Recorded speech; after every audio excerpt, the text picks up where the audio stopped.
अब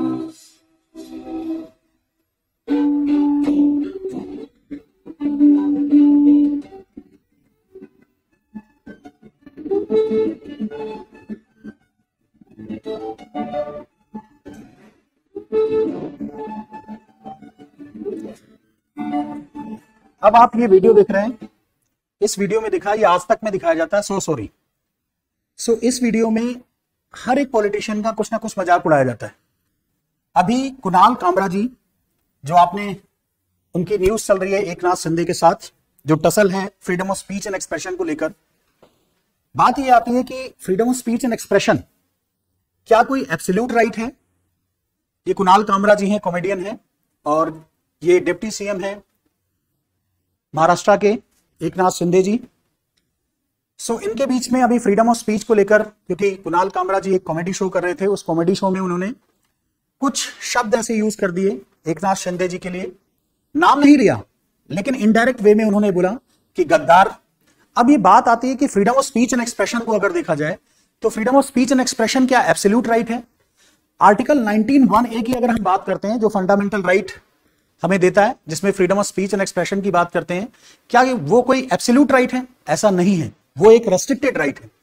आप किसी के बारे में कुछ भी नहीं बोल सकते। देखिए, freedom of speech and expression अगर देखा जाए, जैसे इन्होंने एक कॉमेडी में बोला कि पहले शिवसेना बीजेपी से निकली, फिर शिवसेना शिवसेना में से निकली। तो देखिए, ये कोई नई चीज नहीं है। आइडियोलॉजिकल डिफरेंस हमेशा बनते रहते हैं। जैसे अगर आप इतिहास उठा के देखेंगे तो कांग्रेस थी, और कांग्रेस जब 5 फरवरी 1922 को जब चोरी चोरा इंसिडेंस हुआ, तो उस टाइम पे क्या हुआ कि बहुत सारे जो लीडर्स थे, जैसे मोतीलाल नेहरू थे, आपके सीआर दास जी थे, वो गांधी जी की आइडियोलॉजी से सेटिस्फाइड नहीं थे। तो उन्होंने क्या किया, एक कांग्रेस खिलाफत पार्टी, स्वराज पार्टी बनाई, अलग पार्टी बना ली। तो ऐसा कुछ नहीं है कि एक पार्टी ब्रेक नहीं होती। और एक नाथ शिंदे जी ने अगर मान लीजिए कांग्रेस शिवसेना को छोड़ दिया है, तो शिवसेना को छोड़ने के बाद उन्होंने उसके साथ गद्दारी कर दी है।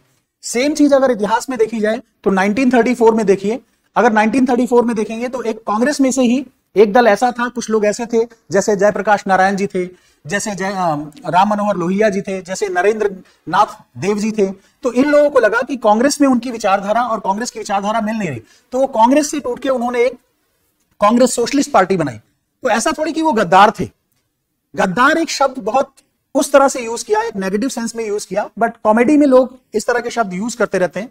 अब पॉइंट ये आता है कि जो freedom of speech and expression है, which is guaranteed under article 19(1)(a), क्या वो एब्सोल्यूट है या रेस्ट्रिक्टेड है? देखिए, वो रेस्ट्रिक्टेड राइट है। रेस्ट्रिक्टेड राइट क्योंकि एक पब्लिक फिगर है, डेप्यूटी सीएम है महाराष्ट्र के। इनके खिलाफ अगर आप गद्दार शब्द को यूज करते हैं, इससे बेहतर शब्द को यूज किया जा सकता था, कुछ और तरीके से उसको किया जा सकता था, बट गद्दार शब्द शोभा नहीं देता। और अभी थोड़े दिनों पहले ही एक डिस्प्यूट हुआ था, रणवीर इलाहाबादिया, उन्होंने भी कुछ इमोरल वर्ड्स यूज कर दिए थे सोशल प्लेटफॉर्म पे। सेम ऐसे ही अभी थोड़े दिनों पहले हरियाणा में भी क्या हुआ, मासूम शर्मा, उनके भी गानों में कुछ इस तरह से जो सोसाइटी की मोरल फैब्रिक को तोड़ता है। तो अभी इस बात की डिबेट होनी चाहिए कि हमारा freedom of speech and expression किस लेवल तक है, आखिर उसमें रेस्ट्रिक्शन कितनी है और किस लेवल तक हमें रेस्ट्रिक्ट करना है।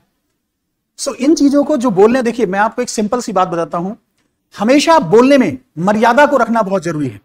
जैसे अगर आप दूसरा इसमें पीपीटी देखेंगे तो ये वो यूनिकॉर्न हैबिटेट सेंटर था जहां पे वो कॉमेडी शो हुआ था, इसको तोड़ दिया गया है।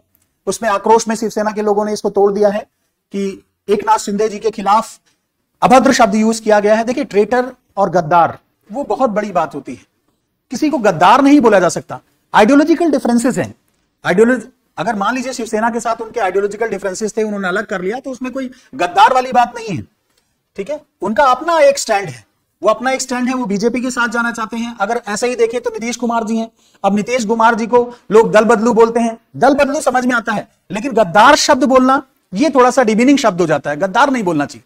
दल बदलू बोल सकते हैं कि ठीक है, नीतीश जी कभी इस पार्टी में आते हैं, कभी उस पार्टी, ठीक है। जब उनका अपना पर्सनल इंटरेस्ट जब जहां जाता है या पॉलिटिकल इंटरेस्ट जहां जाता है, वो उस तरफ चले जाते हैं। नेक्स्ट अगर हम इसको देखते हैं तो लोग freedom of speech and expression की बात कर रहे हैं, टू प्रोटेक्ट द, आप सोशल मीडिया पूरा भरा पड़ा है। कुणाल कामरा जी के उनके डिफेंस में भी है कि freedom of speech and expression उनका राइट है, बिल्कुल राइट है, और हर सिटीजन का राइट है, बट एब्सोल्यूट राइट नहीं है, ये समझना भी जरूरी है जनता को।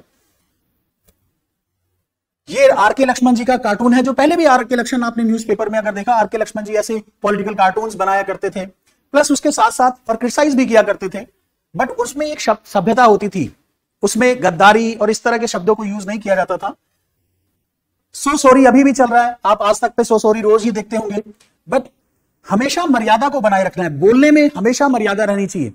आप जो शब्द बोल रहे हैं, ठीक है, आपका राइट है, राइट टू स्पीक है, राइट टू स्पीच है, राइट टू एक्सप्रेशन है, but at the same time अगर डेप्यूटी सीएम एकनाथ शिंदे जी हैं तो उनका ये राइट है कि वो भी एक डिग्निफाइड लाइफ जिए। गद्दार शब्द बोलना एक डिग्निफाइड लाइफ को हर्ट करता है। सो इस तरह के शब्दों को यूज करें, ना करें तो ही ठीक है, यूज करना किसी की डिग्निटी को हर्ट करता है। किसी आप मुझे गद्दार बोल दीजिए, मेरी डिग्निटी को हर्ट करेगा। सो ये हमें समझना जरूरी है, पूरे देश को समझना जरूरी है, नए भारत को समझना जरूरी है, मॉडर्न भारत को समझना जरूरी है कि हमारा freedom of speech and expression किस लिमिट तक है। Thank you.